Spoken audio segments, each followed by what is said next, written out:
Hey everybody. So, trying to get an idea what engine you ought to be looking for your next truck. I've had a lot of people ask if I'd give some opinion on all that and give my perspective. So, I'd like to share with you my top, say, 6 engine platforms. Some of them are more specific engines than others, but I want to give you some information to think about when you're evaluating trucks to decide whether you really want that particular engine in your truck or not. So I'm gonna start out with this caveat that depending on who you are, the job you're doing, and who you're working for, this might not be worth anything to you. Because frankly, I think the best engines that have been made and are out there, they're all older engines that if you got to go to a bank to get a loan, it's going to be harder for you to get the loan for that truck sometimes, depending on your credit, your situation, your down payment. And even then, maybe you can secure the truck, but you're leased on to somebody who will not allow you to have a truck of that age. If that's the case, and you're not willing to change your situation so you can have that older engine, then this just isn't going to apply to you. But my thought is these banks and these companies that are insisting that you upgrade to a newer truck. There's the reasons that they are insisting on that benefit them. They don't necessarily benefit you. I encourage people, get off the treadmill of doing what the big systems tell you have to do. Figure out what's going to be best for you. And if it doesn't fit in the big system and being ran by big companies and stuff, find out a way to do it for yourself. Don't just consign yourself to getting on that treadmill of having to buy an expensive new truck with expensive problems that has an expensive loan payment that has to be paid, and then every few years you got to upgrade to a new one. In the meantime, you're running yourself to death trying to keep the thing profitable between breakdowns. These engines that I'm going to suggest to you, I feel are in trucks that are way more reliable and efficient and cost effective to run. Not saying that you can't get one that's been abused and isn't going to hold up well, but I'm saying if you can get one of these engines in a truck that's in decent shape, I think you can be really profitable. And so I'm going to start with my least favorite first, and we'll work up to my most favorite. But even this least favorite, I still am going to say I think it is a good engine. So number 6 is the N14. It's been a good, reliable engine that's been around for a long time, but it does have a number of issues and drawbacks to it. First, I'd say is the wiring and the ECM. I don't like the wiring on it. It seems like it's just brittle, frail. The harnesses wear and don't hold up. The ECM, they're just notorious for going bad. They don't last forever. Programming those ECMs, from what I understand, a lot of guys are hesitant to do so because it's really easy to put a file in it, lock the thing up, and it's junk, and you got to go get another one. That's one of the reasons I don't do tuning and programming. I don't care to take that risk, on myself. Other things about the N14, I don't like the 3 heads. Some people say, oh yeah, but you only have to pull one head if you got a bad cylinder. Big deal. I don't care. Those heads are smaller. They move on top of the block more. You still got to tear down 80% of the same stuff, whether you pull the back head versus the front head. It's still a lot of labor no matter what. I don't like all the little pieces and parts. I'd rather have a big head on top of that block. It's got an in-block cam. I don't like that. I think Cummins was way behind the times on their N14, if you look at it, Detroit started out with overhead. Their first D-deck engine, what was it? Late 80s, early 90s. I mean, they were real early. Caterpillar, their 3406 was in 95. They came out with an overhead. And Cummins still was running an N-block cam on their, number one over-the-road engine all the way up into 03, I think. So I just feel like it is behind the times. Still, all that being said, you can get a million miles out of them. There's some other issues with them too, but in general, if you like a Cummins, if you like the way that they run and drive, it's a great engine. I don't discourage people from buying those. So then number 5, really, I will say number 5 and number 4, you could pretty much swap these. I feel like they're both really good engines, but it depends on who you are, what you're looking for, which one's going to suit you better. So next I'm going to say is your D-Deck 3 or 4 engine. Very, very similar, just the wiring and ECMs are slightly different. Actually, I don't know if the wiring is pretty much the same. I've swapped harnesses between 3 and 4 before. ECMs between 3 and 4 don't make a difference. But there's, just minor upgrades from 4 to 3. But they're an awesome engine for longevity. I mean, if you leave those engines alone and just maintain them, you can get a million miles on average, if not 1.2 million or 3 or 4 even. You see it occasionally. They get great fuel mileage. They're a good, solid engine. I don't really care for the wiring a whole lot on them. And one of the drawbacks in my view is I'm a PACCAR guy. I like Peterbilts and Kenworths, and you never seen nearly as many of those in a PACCAR versus Freightliner, obviously, or some of the other makes. But if you can find a Peterbilt or a Kenworth with a Detroit in it, I think you got a real nice setup. But getting parts is a little more difficult. We order all of our Detroit parts through Freightliner. Peterbilt and Kenworth don't really want to mess with it, and they don't have the best knowledge on that stuff. But great engines. A little less power. They don't like hills, but that kind of depends on where you're at. If you're on flat ground, or if you're not on that rugged a terrain, or that hauling that heavy of loads, I mean, a Detroit might make you a lot more money than some of these other engines that can pull well but don't get the fuel mileage. Next, number 4 is going to be your ISXs. Basically, my preference would be the 871 or the 2250. Those, what were they, 06 through 2000, I don't know, 12 or so, maybe later. You're getting into newer trucks here, which is nice if you want a newer truck with, if you want a newer truck, you're getting into it with these. They're good, solid engines. I don't like the fact that you got to pull a radiator to get a cam out of them. That's kind of irritating. To pull the head off, you got to pull the radiator.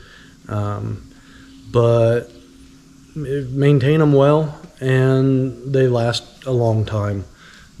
They're more modern engines, so you're going to deal with EGR valves. I prefer sticking with older engines, but frankly, all the ISXs, for the most part, that we deal with, for some reason, those EGR valves and emission systems, they just don't give us any problem anymore. They don't seem to work anymore. I don't have anything to do with that, but that's just the way it is around here. And given that the exhaust isn't giving them problems, the emissions aren't giving them problems, those Those engines tend to last a long time and be pretty reliable. I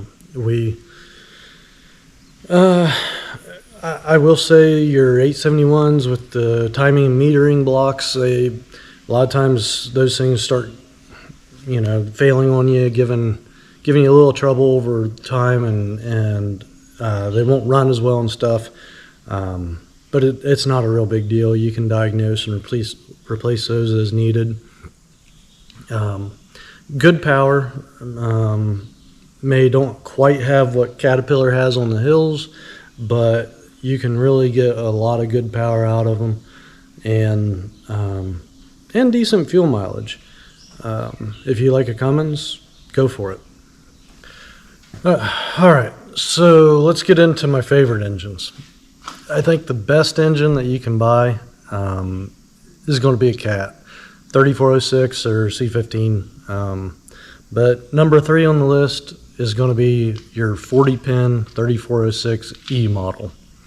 You got the benefit of it being an electronic engine, but not so new that we're dealing with EGR or emissions of any sort. Got the overhead cam.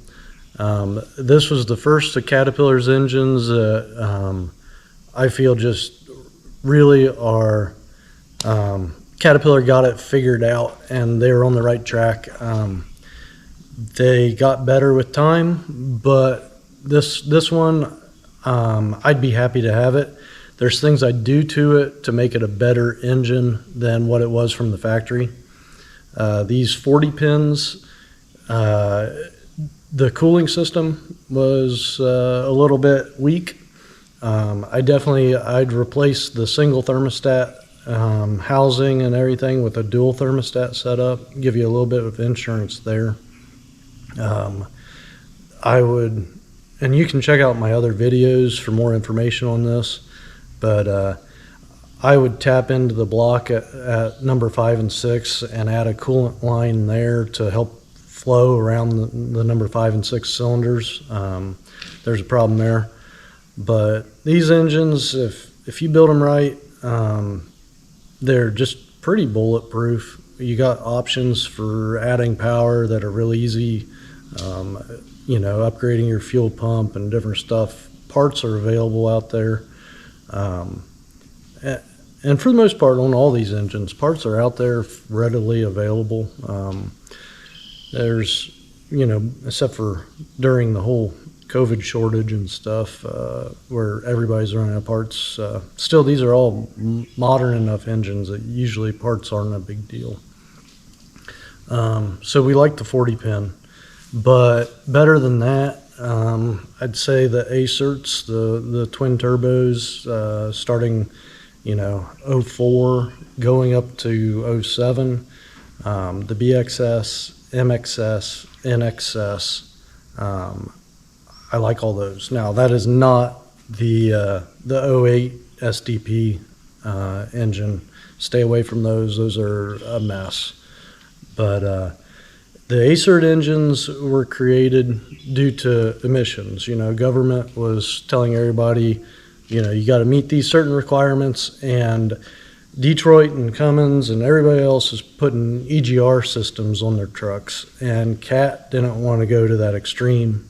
So they skirted around doing that and barely met emissions by doing the twin turbo setup, putting the pre-cooler on it. They put the intake actuators on it, and did all that stuff to help run a cleaner, more efficient engine. Especially, during warm up and stuff. And so these systems got them through according to the government, but they're not really a benefit to the guy running that engine. A lot more parts to fail, and just kind of unnecessary. So, if I was to run one of these, I actually do like the twin turbo setup. Caterpillar did a real good job with them, but I don't like the pre-cooler. The coolant lines running to them, if they blow, they're a bear to change. You don't want that to happen out on the road. It sure appears that that pre-cooler is heating up your intake air charge and hurting you rather than helping. I know there's people out there that claim that's not true, but watching guys actually run these engines, everybody's relieved when that pre-cooler is gone. Seems like they're sure running a lot better. It's less stuff to fail. Intake actuators, if you leave those hooked up and running, when they go bad, the wiring to them goes bad most normally, bad connection, it'll derate your truck. And so a lot of guys have disabled that, you know, and I can't blame them. Those things are finicky, and if you delete them, you're making your truck more bulletproof. So I don't blame anybody for doing that either. If you do those things, there's some other advantages to them. These got steel pistons versus aluminum skirts that the older engines had, so they're a little more heat tolerant.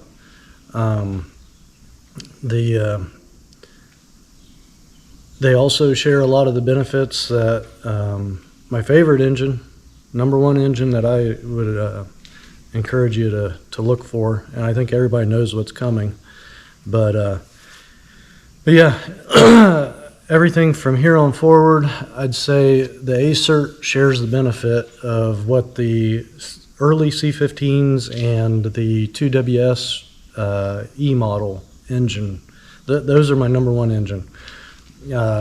Starting with the 2WS, CAT redesigned the 3406E so that they redid the complete electronics system on it and redid the cooling system on it. And it really improved the way the engine ran. It improved reliability. So when you get to that first 70 pin all the way through the 6NZ and the MBN, those engines from 99 through 2000, early 2004, they're awesome engines. When upgrading to the 70 pin, they added a second timing sensor. So now we have one on the crank and on the cam. And so if one of the two sensors fails, you got a check engine code that comes on, but you're not dead in the water. With the old 40 pins, it just had a cam sensor, and if that went, you weren't going to, you know, it wasn't going to begin to fire until you replace that sensor. That's another improvement over the E model is the cam gear itself. Those E models, the cam gears crack out. Every single engine that you open up that's a 40 pin, we pull that gear out and I will show you where it's got cracks in it. It's just a given. So they redesigned the cam gear on the 70 pins and on the acerts. They don't crack out no more. The two timing sensors, when they did that, they actually, I think so long as your cam gear is within 3 degrees of perfect, the two sensors will actually compensate and make your timing 100% perfect, which a little bit better power efficiency. You know, your mechanical end of your engine's doing what the electronic part thinks it is, versus a 40 pin. If your timing is off just slightly, it affects the way it ran. I think the dual sensors, they help with altitude and stuff like that as well. Not a problem for most people, but for some it is. The cooling system's upgraded. They changed the oil cooler, the rear manifold on that. They moved it to the back of the block and opened the block up for a ton of flow at the back, which keeps you from dropping liners on number 5 and 6, which was a real problem with the 40 pins. They also did the dual thermostat, like I said, gave you more insurance there. Now these 6NZs and such, the 2WS, MBNs, they did still have the aluminum skirted pistons, which are a little bit more susceptible to heat, but IPD, they make a kit that you can buy for these engines that actually has steel skirted pistons, and so there is an option to be a little bit more, resilient and bulletproof in that regard. Caterpillar, I've talked to their reps a few times here in the last year or so. They keep promising me a Caterpillar is going to put together a kit that you can buy from them, where you can get cat pistons that are completely steel for these C15s. But I don't know, they've been telling me that long enough. I'm skeptical. I don't really believe them. Other thoughts on the Cat is, there's plenty of parts out there. If you want to build power, you got options. A lot of good aftermarket parts. They pull great. They get pretty good fuel mileage if you got a good running engine, and if you're driving it responsibly. Maybe not as good as a Detroit. Certain platforms are perform better than others, but I think a guy can make money on a Cat pretty easy. I think you can build them to be pretty bulletproof.